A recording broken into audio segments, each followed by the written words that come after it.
우리는 지난해부터 계속해서 사도행전을 살펴보고 있습니다. 올 한해도 사도행전의 이야기는 계속 될 것입니다. 그리고 여러분과 우리가 섬기는 교회에도 사도행전의 역사가 계속되어지기를 주의 이름으로 축복합니다.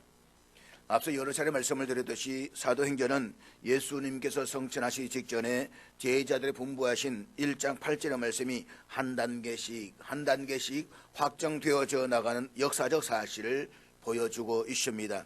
오순절에 성령의 충만을 받은 제자들이 나사렛 예수가 하나님의 아들이시며 유일한 구원자라는 복음의 메시지를 전하면서 예루살렘 교회는 시작이 됩니다.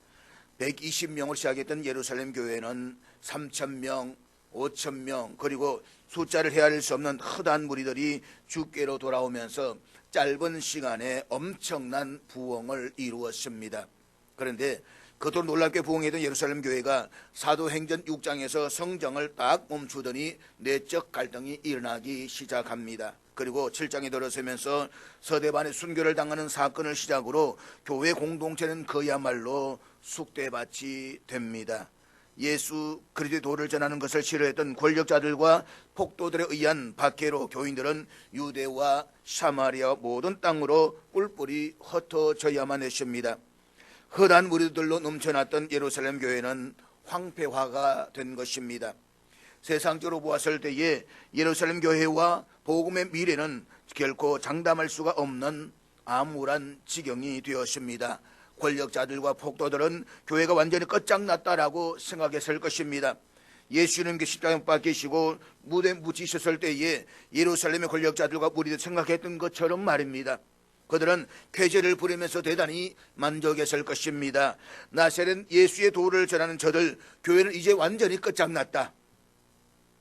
그러나 교회와 복음의 이야기는 그렇게 끝나는 것이 아니라 오히려 시작되고 있었습니다.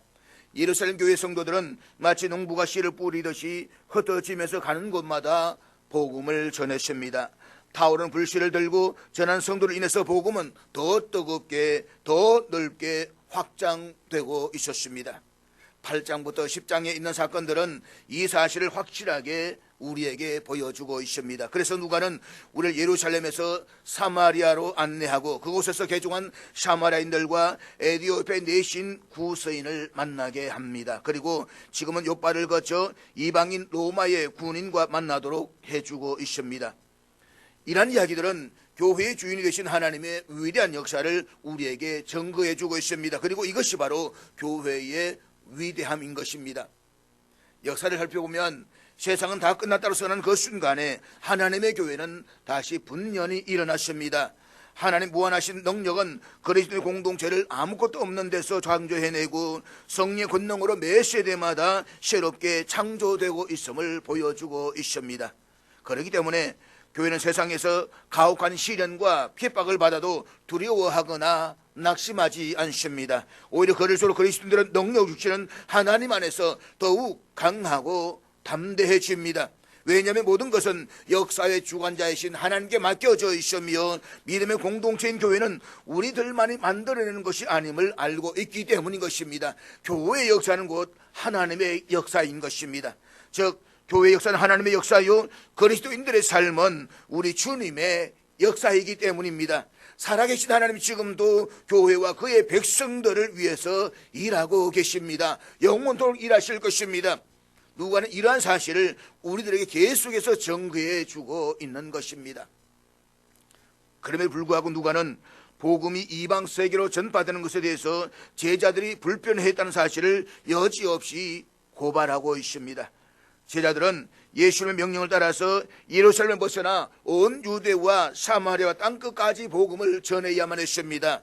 그렇지만 제자들은 복음은 오직 예루살렘과 유대인들에게만 주어진 것이라는 민족주의적 틀에서 벗어나지를 못하고 있었습니다. 그들은 오순절에 성령의 충만함을 받았지만 유대주의적 사고의 틀에 갇혀 있었습니다. 그래서 누가는 베드로가 가이사랴 이방인 고넬료의 집으로 오는 것을 꺼려했다는 사실을 조금도 감추려 하지 않고 있는 그대로 보여주고 있는 것입니다. 사실 베드로와 유대인 일행들이 고넬료가 보낸 이방인들과 함께 가이사랴 고넬료 집에까지 오는 동안의 여행이 얼마나 지루하고 고통스러웠을지에 대해서 우리는 충분히 짐작해 볼 수가 있어야만 합니다. 결국 함께 할 수 없는 유대인들과 이방인들이 밤을 새워서 함께 걸어가고 있는 모습은 너무나도 부자연스러운 행동이었습니다. 캄캄한 밤길을 걸어가고 있는 그들의 모습은 어쩌면 그들의 지금의 마음의 상태를 그대로 보여주고 있다라고 해야 할 것입니다. 무엇보다 베드로가 요바에서 보았던 환상이 도대체 무엇을 의미하는지 여전히 알 수 없는 수수께끼였습니다. 속되고 깨끗하지 않은 것이 음식을 가리키는 것인지 아니면 사람을 가리키는지 도무지 이해할 수 없는 의문이었습니다. 그렇지만 베드로가 고넬료를 만나고 그의 이야기를 듣는 순간 모든 것이 분명해졌습니다. 그것은 단순히 깨끗하지 않은 음식뿐만 아니라 깨끗하지 않은 사람, 즉 누가 거룩한 공동체의 식탁에 앉을 것인가에 관한 문제였습니다. 그리고 이 물음에 대한 답은 어떠한 차별이나 편견이 없이 하나님을 경외하고 의를 행하는 사람 누구나가 다 거룩한 식탁에 참여할 수가 있다는 것입니다. 이 엄청난 사실을 깨닫게 된 사도 이 베드로는 자신이 이방인 고넬료의 가정에서 방문하게 된 일들에 대한 복음적인 정당성을 선하지 않을 수가 없습니다. 내가 오고 싶지는 않았지만 하나님께서 강제로 오게 하셨고 계시 따라 왔는데 하나님께 이렇게 말씀하셨다라는 부분들을 모든 교회와 모든 예루살렘의 사람들에게 선언을 해야 됐다는 것입니다. 그래서 그는 크게 두 가지의 내용을 선언합니다. 그것은 먼저 내가 참으로 하나님은 사람의 외모를 보지 아니하심을 깨달아도다 라고 하는 선언입니다. 그렇습니다. 하나님은 결코 사람을 외모로 판단하지 아니하십니다. 하나님은 그 사람이 현재 가지고 있는 재물이나 명예나 외모를 보고 편애하시는 분이 아니십니다. 하나님께서 사람을 보시는 판단하시는 유일한 기준은 믿음입니다. 아브라함을 보십시오. 아브라함은 신명기 26장 5절에서 이스라엘 백성들이 고백했듯이 떠돌아다니며 사는 아람 사람이었습니다. 한마디로 아브라함은 시리아 출신의 난민이었다 이 말입니다. 지금의 난민은 국제법에 의해서 보호라도 받지만 당시에는 어떤 보호도 받을 수 없었던 가난하고 소외된 사람이었습니다. 더구나 그는 하나님께 선택되어서 믿음의 조상이 될 만한 특별한 자질을 갖춘 사람도 더더구나 아니었습니다. 그렇지만 그 가지고 있는 한 가지 칭찬할 만한 조건이 있었습니다. 그것은 바로 그가 전심으로 하나님을 믿고 경외했다라고 하는 것입니다. 그는 하나님이 어떤 명령 내리시든지 간에 기꺼이 그 명령에 순종할 수 있는 사람이었습니다. 그래서 하나님 그에게 고향과 친척과 아버지의 집을 떠나 당신의 지시한 땅으로 가라고 명령하셨을 때에 그의 나이가 고령이고 갈 바를 알지 못했음에도 불구하고 그 명령에 전적으로 순종하였습니다. 뿐만 아니라 하나님께서 아브라함에게 100세가 되어서 낳은 독자 이삭을 번제물로 바치라고 명령하실 때에도 그는 한마디의 원망이나 불평도 없이 묵묵히 그 일에 순종하였습니다. 아브라함은 부족한 것들이 참 많았지만 믿음 하나만은 누구에게도 지지 않았습니다. 그렇기 때문에 하나님께서는 아브라함을 믿음의 조상으로 삼으셨던 것입니다. 그렇습니다. 하나님께서 어떤 사람을 당신의 백성으로 선택하시고 그러실 때에 하나님의 판단의 기준은 언제나 동일합니다. 그것은 우리가 얼마나 하나님을 진심으로 믿느냐, 우리가 얼마나 진심으로 하나님을 경외하며 사랑하느냐라고 하는 것을 보시고 당신의 백성으로 선택하시고 부르신다는 것입니다. 잊지 마십시오. 비록 오래 교회 다녔다라고 할지라도, 교회 아무리 헌금을 했다라고 할지라도 그에게 진실한 믿음이 없다면 하나님께서는 그 사람을 당신의 백성으로 부르시지 않습니다. 그럼 우리는 마음속 깊은 곳에서 우러나오는 진실한 경외심과 사랑으로 하나님을 섬기며 하나님의 뜻대로 살아가려고 해야만 합니다. 하나님을 믿는 우리의 믿음이 환경과 기분에 따라서 흔들리거나 변질되어서는 결코 안 될 것입니다. 베드로는 고넬료를 만나서 그 얘기를 듣는 가운데서 이 사실을 깨달았습니다. 그래서 그는 먼저 선언합니다. 내가 참으로 하나님은 사람의 외모를 보지 아니하시는 줄을 깨달았다. 참으로 복된 선언이 아닐 수가 없습니다. 하나님은 그가 유대인이냐 이방인이냐, 혈통과 피부색으로 사람을 판단하지 않습니다. 그렇지만 베드로 이 선언은 어쩌면 자신의 신앙이 하나님 특별한 사람에 근거한다고 믿고 있는 사람들에게는 결코 달갑지가 않았습니다. 세상 속에서 가진 고난과 시련에도 믿음을 붙잡고 꿋꿋하게 견뎌왔던 사람들이 분명히 이 말은 듣기에 쉽지가 않았을 것입니다.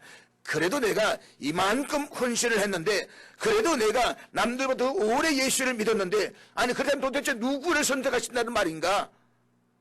한마디로 자신의 행위와 업적을 가지고 신앙적 판단 기준으로 삼으려고 하는 사람들인 것입니다. 그렇지만 이렇게 생각하는 사람들을 향해서 베드로는 두 번째 선언을 합니다. 그것은 각 나라 중 하나님을 경외하며 의를 생각하는 사람은 다 받으시는 줄 깨달았다 라고 하는 선언입니다. 여기에서 각 나라 중이라는 말은 사실 모든 민족에서 라고 번역될 수가 있습니다. 하나님은 그의 나라에서 지구상의 모든 어떤 민족도 제외시키지 않으신다는 사실을 베드로의 입을 통해서 선언하신 것입니다. 그렇다고 해서 모든 민족이 다 구원을 받는 것은 아닙니다. 그렇다면 하나님은 어떤 사람들을 받아주십니까? 하나님이 받으시는 사람, 즉 구원받을 수 있는 사람은 하나님을 유일하고도 참신으로 인정하고 경외하며 의를 행하는 사람입니다. 그런데 경외하다, 의를 행하다라는 단어는 현재 분사형입니다. 그러니까 과거에 끝난 일이 아닙니다. 지금 계속 되어지는 이야기라는 말인 것입니다. 그러니까 고넬료 하나님 향한 경외와 의가 일시적이 아니라 지속적이었다는 것입니다. 어쩌다가 드린 한 번의 경건한 제사가 하나님을 경외하는 것이 아니고, 한 번의 의로운 행위가 그를 의롭게 하는 것이 아니라 계속해서 지속적으로 그의 삶에서 하나님을 경외하고 의를 행하였다는 것입니다. 그리고 하나님은 이런 사람 고넬료를 당신의 백성으로 받아들이셨다는 것입니다. 그러나 이것은 고넬료에게만 해당되는 것이 아니라 모든 민족, 모든 족속에 해당되는 사실을 우리는 잊지 말아야만 합니다. 그러므로 우리 전심으로 하나님을 경외하고 의를 행함으로써 하나님 기뻐하시는 믿음의 권속들이 다 될 수 있기를 주의 이름으로 축복합니다. 각 나라 중 하나님을 경외하며 의를 행하는 사람은 다 받으시는 줄 깨달아도다 라는 이 베드로의 두 번째 선언은 성경의 어떤 본문을 근거로 해서 선언한 것이 아닙니다. 이것은 베드로가 경험한 신앙 고백입니다. 베드로는 고넬료 과정에서 이러한 놀라운 구원의 역사를 보고서 이렇게 고백했던 것입니다. 어떤 나라에나 하나님을 경외하고 의를 행하는 사람은 하나님이 다 받으신다. 우리도 이렇게 고백할 수가 있어야만 합니다. 그러기 위해서는 하나님이 주시는 영적 자극에 민감해야만 합니다. 성령의 은사에 민감해야 되는 것입니다. 성령의 만지심에 민감해야 되는 것입니다. 따라서 우리도 마음을 활짝 열고 성령의 역사에 민감히 반응할 수 있기를 주의 이름으로 축복합니다. 베드로는 자기를 초청한 이방인 고넬료 백부장을 말을 듣고서 그가 본 환상의 의미가 보다 확실해졌습니다. 그것은 비록 이방인이라고 할지라도 하나님이 택한 백성에게는 복음을 전해야 한다는 것입니다. 내 마음은 맞지 않지만, 민족적으로 봤을 때는 결코 합당하지 않지만 하나님께서 전하라고 하시니까 전해야 된다는 것입니다. 그리고 베드로가 전한 설교의 내용은 다른 설교들과 마찬가지로 복음의 핵심인 예수 그리스도였습니다. 즉 화평의 복음을 전하기 위해서 오신 예수님은 성령과 능력으로 기름 부으심을 받으신 하나님의 아들로서 치유와 생명의 주님이 되신다는 것과, 그 십자가에 못 박히셨지만 사흘 만에 부활하셔서 제자들에게 선교의 지상 대명령을 주신 분이라는 것, 그리고 구원은 오직 그리스도 예수를 믿음으로서만 이루어진다라는 사실을 전했습니다. 이것은 초대교로부터 지금까지 교회와 그리스도인들이 세상을 향해서 외쳤던 유일한 메시지였습니다. 그리고 우리가 세상을 향해서 외쳐야 할 하나밖에 없는 메시지인 것입니다. 우리는 복음 외에 다른 것을 세상에 전해서는 안 됩니다. 만약 사도들과 교회가 전한 것이 아닌 다른 복음을 전한다면 사도 바울이 말한 대로 저주를 받을 것입니다. 우리 세상에 제일 유일한 복음은 예수 그리스도가 우리의 구원자라고 하시는 것, 그를 믿는 자만이 구원을 얻는다는 이 진리인 것입니다. 우리 이것을 세상 속에 전할 수가 있어야 합니다. 베드로는 자신이 이방 고넬 집에 방문하게 된 것이 하나님의 뜻이었음을 분명히 선언합니다. 그리고 하나님께서는 베드로의 선언이 지극히 타당한 것을 보여주시고자 저는 이방인들에게 성령을 부어주십니다. 이방인에게도 성령 임하셨다는 사실은 복음이 누구에게나 공평하다는 이 베드로의 선언이 타당한 것인가에 대한 어떤 의심도 사라지게 만들어버립니다. 성령께서는 이 사건의 주체가 하나님이시라는 베드로의 선언을 확정하시고자 베드로와 고넬료와 그의 친척들을 위해 강림하신 것입니다. 오늘 본문 44절은 이렇게 말씀하는데 우리 같이 보도록 하겠습니다. 베드로가 이 말을 할 때에 성령이 말씀 듣는 모든 사람에게 내려오시니, 베드로가 복음을 전할 때에 하나님께서 그 복음을 듣고 있던 고넬료를 비롯한 그곳의 모든 사람들에게 성령을 부어주셨습니다. 이 사건은 가이사르 오순절이라고 불릴 정도로 교회사에서 중대한 역사적 사건입니다. 그리고 성령 강림의 대상이 이방인이라는 점에서 그 역사적 의의가 실로 크다라고 말할 것입니다. 이 사건 이후에 유대주의자들이 이방인들을 향한 선교의 이의를 제기하면서 반발할 때에 사도들이 제시를 했던 사건입니다. 하나님이 허락하셨는데, 하나님이 받아들이셨는데 우리가 어떻게 할 수 있느냐? 라는 사건으로 언제나 이 사건을 가지고 이야기가 진행이 되는 것입니다. 즉 이방인에게 성령이 강림한 사건은 예수 그리스도 안에서 더 이상 유대인과 이방인 간의 구별과 차별이 존재하지 않음을 보여주는 역사적 사건이었다는 것입니다. 앞서 일어났던 오순절 사건은 예루살렘 교회에서 이루어졌습니다. 그리고 이제 이방인을 위해서도 그와 같은 사건이 이루어졌는데 바로 고넬료 가정에서 일어난 사건이었습니다. 고넬료 가정에서 일어났던 이 사건과 예루살렘 교회에서 일어났던 사건을 비교해 볼 수가 있습니다. 하나는 유대산 모여있는 곳의 중심인 예루살렘에서 이루어졌고, 하나는 이방인 로마 사람들이 점령하고 있는 가이사랴에서 이루어졌습니다. 하나는 마가의 다락방에서 이루어졌고, 하나는 로마 군의 집에서 이루어진 사건입니다. 얼마나 큰 차이가 있습니까? 그런데 마가의 다락방과 고넬료의 집을 비교해 봅니다.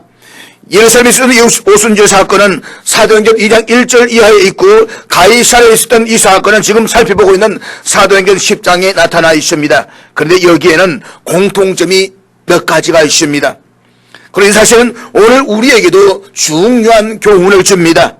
즉 오늘 우리들에게도 성령의 역사가 일어나기 위해서는 어떻게 해야 하는가라고 하는 것을 생각하게 하는 말씀인 것입니다. 그렇다면 본문의 가이사랴의 강림 사건과 예루살렘 오순절에 임한 성령 강림에는 어떤 공통점이 있습니까? 첫째로 이들은 모여 있었다는 것입니다. 앞선 24절 한번 같이 보도록 하겠습니다. 읽도록 하겠습니다. 24절입니다. 시작. 이튿날 가이사랴에 들어가니 고넬료가 그의 친척과 가까운 사람들을 모아 기다리더니, 그러니까 고넬료가 자기의 친척과 가까운 친구들을 다 모아놓고 베드로를 간절히 기다리고 있었다는 것입니다. 그리고 예루살렘에 일어났던 오순절 성령 강림 사건을 다루고 있는 사도행전 2장 1절에 보면 그들이 다 같이 한 곳에 모였더니 라고 말씀을 하고 있습니다. 가이사랴 고넬료의 집과 예루살렘 마가 다락방에서 성령 강림의 사건을 했던 공통점은 모두가 모여 있었다는 것입니다. 그렇습니다. 모여 있었다는 것이 참으로 중요합니다. 개인에게 일어난 개인적인 사건이 아닙니다.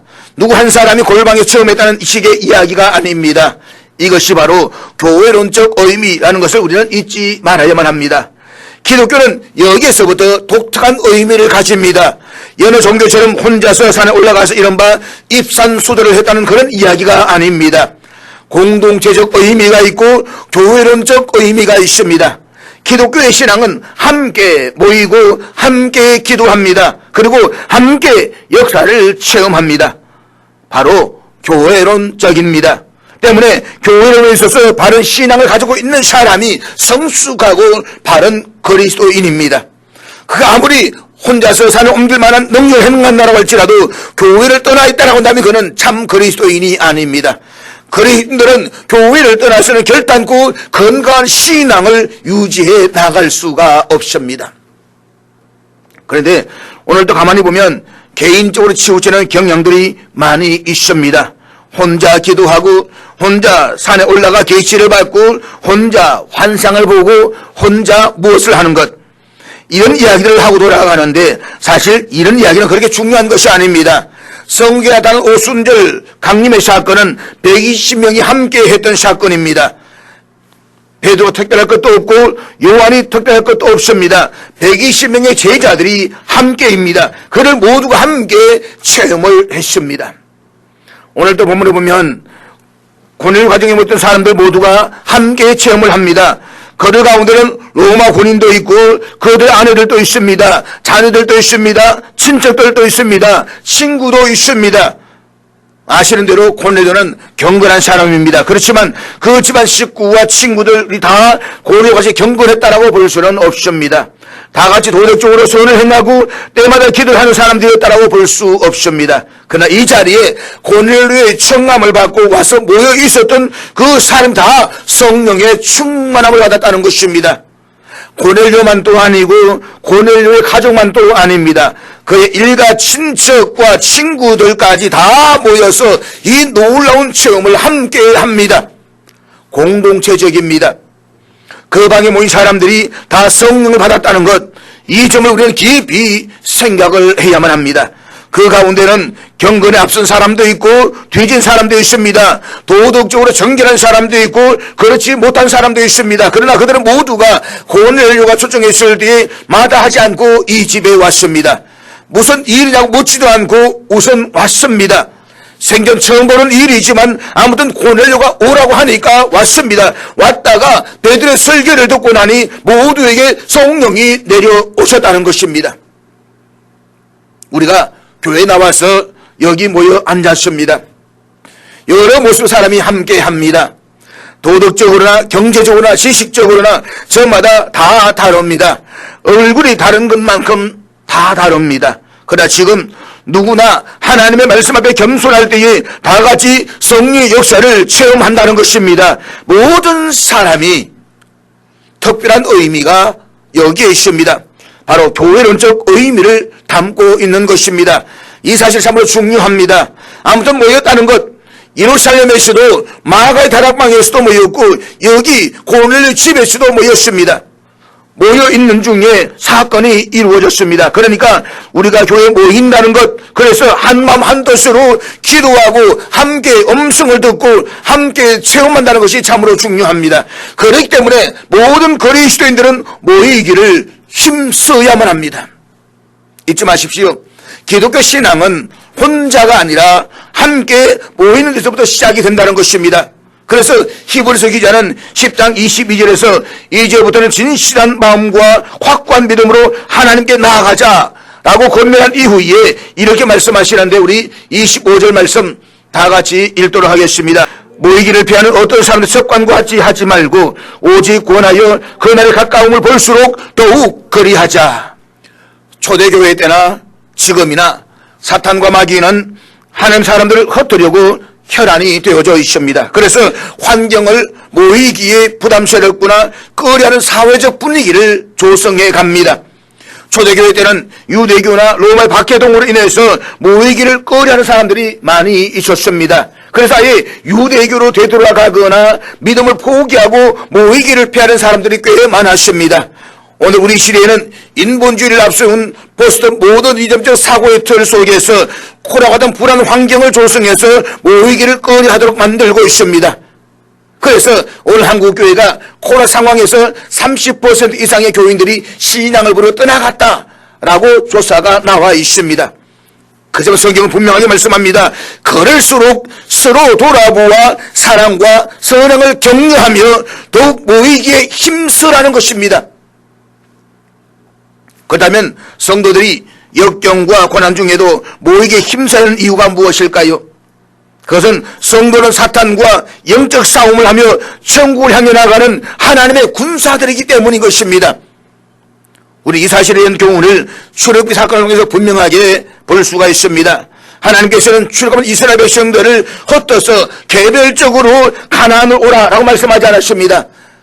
장정만 68만 명, 그러면 아이들과 모두 합하면 최소한 300만이 되는 그 엄청난 숫자가 어떻게 한꺼번에 나올 수가 있습니까? 편하게 야 너희들 알아서 가나안으로 와 라고 하면 그냥 살짝 빠져나오면 되지 않겠습니까? 그런데 모든 민족들 모든 알 정도로 엄청난 사람들이 함께 빠져나왔습니다. 하나님께서는 그들을 모아서 함께 회막을 중심으로 하나가 되게 하셔서 가나안 땅으로 들어갈 것을 명령하셨습니다. 그리고 이스라엘 백성들이 하나님의 임재 상징인 처소인 성전을 중심으로 모였다라고 하는 것은 곧 축복과 기쁨을 상징하는 것이었습니다. 왜냐하면 하나님께서는 당신과 함께하는 자들에게 복을 베푸시기 때문입니다. 그런 의미에서 보았을 때 성도가 모이지 못하는 것은 하나님의 축복과 기쁨이 없음을 상징합니다. 성경에서 나뉘고 흩어지는 것은 곧 하나님의 심판을 상징하는 용어로 사용되기도 했습니다. 그래서 구약 성경을 보게 되면 너희가 순종하지 아니하고 말씀을 그것으로 죄악 가운데 살면 내가 모든 나라에 흩어버릴 것이다 라고 말씀하십니다. 그런데 사탄은 성도들을 모이지 못하게 하려고 안간 힘을 쓰고 있습니다. 이것은 하나님의 축복을 빼앗으려는 사탄의 계략입니다. 일단 나뉘고 흩어지도록 만들어야 사탄이 그 안에서 실력 행사를 할 수가 있기 때문인 것입니다. 동물의 왕국을 보게 되면 사자가 노리는 것은 무리들에서 흩어져 나온 짐승의 사실을 우리는 잊지 말아야 됩니다. 사자는 결코 무리 속에 들어가지 않습니다. 주변을 얼설렁 거리다가 그 무리에서 떨어져 나온 얼룩말 한 마리를 보고 그에 달려들어서 목을 무는 것입니다.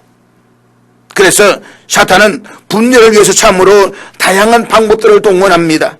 때로는 핍박과 박해로 혹은 게으름과 나태함으로 때로는 내부의 분열과 다툼 등으로 그리스도의 몸된 교회를 이리저리 찢고 나누기 위해서 혈안이 되어져 있습니다.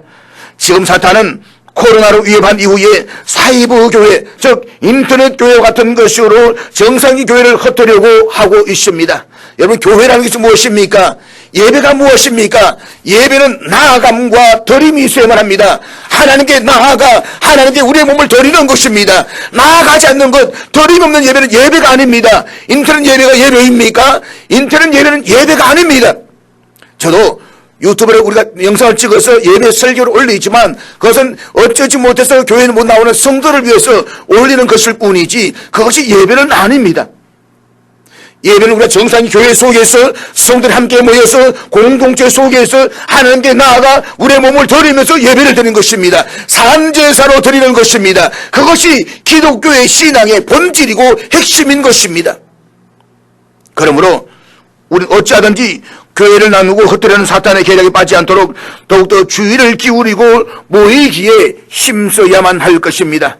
무엇보다 하나님께서는 함께 모여 기도하고 찬양하고 마음을 같이 하는 그곳에 성령의 기름 부으심을 허락해 주십니다. 그러므로 모이기를 힘쓰는 가운데 성령의 충만함을 받아서 더욱더 하나가 되는 강한 모습으로 천국 도성을 향해 힘차게 나아가는 저와 여러분을 수 있기를 주의 이름으로 축복합니다. 둘째로 예루살렘 교회와 그리고 가이사랴 성령 강림의 공통점이 무엇이냐? 그것은 말씀을 듣는 사람들에게 임했다라고 하는 것입니다. 본문 44절 말씀 같이 보도록 하겠습니다.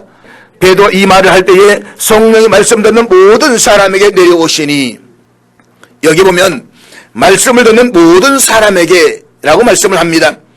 같은 공간과 같은 시간에 있었다라고 하는 것으로가 아니라 있으면서 들어야 되는 것입니다.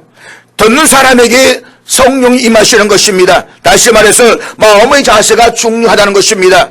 예수님께서 칠이 비유로 말씀하셨듯이 옥토 같은 마음밭이라야 한다는 것입니다. 하나님의 말씀을 간절히 듣고자 하는 자세가 되어 있어야 하는 것입니다. 그래서 본문 앞에 33절 말씀 우리 한번 같이 보도록 하겠습니다. 33절 우리 같이 읽겠습니다. 시작. 내가 곧 당신에게 사람을 보내었는데 오셔서니 잘하였나이다. 이제 우리는 주께서 당신이 명하신 모든 것을 듣고자 하여 다 하나님 앞에 있나이다. 사랑하는 여러분, 우리에게도 이와 같은 마음의 자세가 필요합니다. 비록 초라한 사람이지만 베드로는 그 사람을 통해서 하나님의 음성을 듣고자 하는 자세가 있는 사람이란다면 누구나가 성령을 받습니다. 그런데 팔짱을 떡 끼고 앉아서 저 목사 무슨 말 하나 보자 라고 마음으로 앉아있는 사람이 있습니다. 그러나 여러분 잊지 마십시오. 하나님의 말씀을 듣고자 하는 것입니다. 재미있는 이야기를 듣고자 하는 것이 아닙니다. 인생 철학을 듣자는 것도 더더구나 아닙니다. 강단에 서신 저 목사님을 통해서 하나님의 말씀을 듣고자 하는 마음, 이것은 동시에 믿음인 것입니다. 지금의 이 관계를 하나님과의 관계로 하는 것입니다. 목사님과 나와의 관계를 하나님의 관계로 여기는 것입니다. 성전의 이 집을 하나님의 집으로 아는 것입니다. 예배하는 이 시간을 하나님께서 임재하신 시간으로 믿는 것입니다. 이것이 믿음입니다. 육신적인 귀와 마음의 귀, 영적인 귀가 열려 있는 것입니다. 이런 사람, 이런 믿음을 말씀하고 있는 것입니다. 그리고 그 사람에게 성령께서 임하십니다. 고넬료는 겸손합니다. 그는 단순합니다. 특별히 인간적 욕망이나 소원이 없습니다. 흔히 말하는 대로 돈을 벌겠다든가 출세를 하겠다든가 병을 고치겠다든가 라는 이야기가 없습니다. 여기 고넬 집 온 사람들은 지금 베드로의 별다른 요청이 없습니다. 오직 신령한 말씀, 큰 말을 요구하고 있습니다. 마음을 깨끗이 비워가지고 베드로를 쳐다보고 있는 것입니다. 이런 자세로 듣는 사람에게 성령이 임하셨습니다. 그리고 저들은 하나님의 말씀, 하나님의 뜻을 들을 뿐만 아니라 나아가서는 순종하고자 하는 마음을 가지고 있습니다. 전적으로 말씀에 의탁하고 있습니다. 무슨 말씀하든지 순종하고 그도 받아들이겠다는 마음인 것입니다. 이미 그렇게 결심이 되어져 있습니다. 이런 마음으로 듣는 사람에게 성령이 임하셨다는 것입니다. 더 중요한 말씀이 있습니다. 오늘 본문 44절 말씀 보면 이 말을 할 때에 듣는 모든 사람에게 성령이 임하셨다라고 했습니다.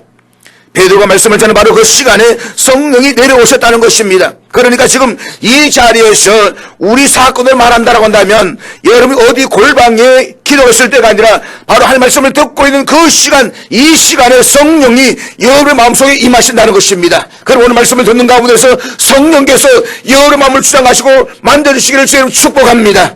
말씀을 들을 때에 그 말씀을 사모할 때에 성령이 우리 가운데 임하시는 것입니다. 말씀을 듣는 가운데 그 말씀이 내 골수를 쪼개면서 영이 치유되고 몸이 치유되고 문제가 해결을 보게 되는 것입니다. 제 생활 속에 있던 큰 은혜를 생각하게 되고 그토록 불평불만 가득 차있던 심령이 감사와 찬양으로 바뀌게 되는 것입니다. 그토록 나약했던 사람이 새로운 용기의 사람으로 변화되는 것입니다. 이것이 말씀을 듣는 가운데서 이루어지는 것입니다. 베드로의 이 말은 사람이 어떻게 잘 살고 어떻게 복을 받고 세상이 어떻고 하는 이야기가 아니라 예수님께서 어떻게 십자가에 돌아가셨고 어떻게 부활하셨는가 라고 하는 이야기입니다. 전적으로 예수님에 대한 이야기입니다. 세상 철학을 이야기하는 것이 아닙니다. 그렇습니다. 우리가 하늘에 모이는 것은 세상 돌아가는 이야기를 듣고자 여기에 온 것이 아닙니다. 그것은 텔레비전을 통해 들으면 훨씬 더 많은 이야기를 들을 수가 있을 것입니다. 우리가 여기에 온 것은 오직 예수님에 대한 이야기, 성경 말씀을 듣기 위함인 것입니다. 그리고 그 말씀을 들을 때에 성령이 임하십니다. 그러므로 우리는 여기에서 깊이 생각해야만 합니다. 그렇게 되기 위해서 우리는 먼저 전도자가 필요하다는 것입니다. 누군가가 전도를 해야만 합니다. 객관적 계시가 있기 위해서는 객관적으로 전해주는 사람이 있어야 한다는 것입니다. 누가 전하든지 전해야만 합니다. 그리고 꼭 들어야 됩니다. 로마서 10장 14절에 이렇게 말씀하고 있는데 우리 한번 같이 보도록 하겠습니다. 그를 믿지 않은 이를 어찌 부르리요? 듣지도 못하는 이를 어찌 믿으리요? 전파하는 자가 없이 어찌 들으리요? 그렇습니다. 전하는 자가 있어야 합니다. 전하는 자가 없다면 듣지도 못하는 것입니다. 우리 이 사실을 잊지 말아야만 합니다. 전도자인 베드로로 하여금 충만한 가운데서 말씀을 전하게 하고 듣는 자를 보면 성령의 감화를 주어서 듣게 했다라고 했습니다. 그리고 그 결과로서 46절에서 방언을 말했다라고 했습니다. 베드로는 지금 로마 사람들 앞에서 자기 히브리 말로 하고 있습니다. 통역 설교를 하고 있는 것이 아닙니다. 그런데 듣는 사람은 로마 말로 알아듣습니다. 알아들을 뿐만 아니라 감사합니다, 할렐루야 라고 하는 것을 보니 이것은 또 자기네 말로 하는 것입니다. 베드로가 그것을 또 알아듣습니다. 방언으로 말하더라 라고 하는 바로 이 현상을 이야기하고 있는 것입니다. 복음을 전하는데 소통하는 신비로운 역사를 말씀하는 것입니다. 분명히 베드로는 자기 말 히브리 말을 했습니다. 듣는 사람은 자기 나라 말로 들었습니다. 그 말을 듣고 감동해서 간증한 이야기를 베드로는 히브리 말로 듣고 있는 것입니다. 분명히 로마 사람과 히브리 사람이 모였는데 언어가 복음 안에서 거침없이 통하고 있는 것입니다. 바로 이 순간을 가리켜서 방언을 말하며 라고 말하는 것입니다. 이렇게 해서 고넬료 과정에 놀라운 성령의 역사가 일어났습니다. 저는 안타까운 것은 오늘 우리 시대에 너무 지식적으로 인본주의로 나가다 보니까 이런 놀라운 역사를 경험하지 못하고 있다는 것입니다. 하나님의 역사는 그때나 지금이나 역시 동일합니다. 그때 역사는 하나님 오늘도 역사하시는 것입니다. 그때 방언의 역사는 지금도 역사하는 것입니다. 하나님의 방언을 주신 것은 소통하기 위해서, 서로 하나 되게 하기 위해서 주신 것입니다. 그럼 우리는 이 은사를 사모해야 되는 것입니다. 그 받은 은사를 활용해야 되는 것입니다. 그리고 그 결과에서 오늘 본문 48절은 이렇게 말씀을 끝맺는데, 우리 48절 말씀 같이 보도록 하겠습니다. 명하여 예수 그의 이름으로 세례를 베풀라 하니라. 그들이 베드로에게 며칠 더 머물기를 청하니라. 빌립이 복음을 받으린 사마리아인들과 에디오피아 내시에게 세례를 주었지만 베드로가 주요한 위치를 찾아오고 있었던 예루살렘 교회는 이때까지도 이방인들에게 세례를 주지 않았습니다. 하나님 계속해서 유대인과 이방 사이에 있는 벽을 허물고 계셨음에도 불구하고 제자들은 주저하고 있었습니다. 그렇지만 이제는 더는 주저할 이유가 없어졌습니다. 이방인 고넬 가정에 있었던 이 성령의 역사를 통해서 하나님은 결국 사람을 외모로 취하지 않으신다는 사실을 깨달았기 때문인 것입니다. 그래서 베드로는 고넬 집에 있던 이방인들에게 기꺼이 세례를 베풀고 하나님 한 가족으로 받아들입니다. 그리고 복음은 거침없이 이방 세계를 향해서 나아가기 시작하는 것입니다. 사는 여러분, 이방인 고넬료와 그의 가족과 친구들이 모여서 말씀을 사모하는 가운데 그 말씀을 듣는 중에 하나님께서 그들에게 성령을 부어주셨습니다. 그리고 그들 가운데에서는 유대인과 이방인 간의 차별과 편견이 사라졌습니다. 그들은 그리스도 안에서 온전히 한 공동체, 한 가족이 되었습니다. 그렇습니다. 오늘 우리도 모이기를 힘쓰는 가운데 하나님의 말씀을 사모할 수 있기를 바라겠습니다. 그래서 우리가 드는 이 예배 가운데서 하나님께서 성령을 물붓듯이 부어주시고 우리 가운데 편견과 차별의 벽들이 무너지며 이 땅에 하나님 나라를 든든하게 세워져가는 저를 넣을 수 있기를 주의 이름으로 축복합니다.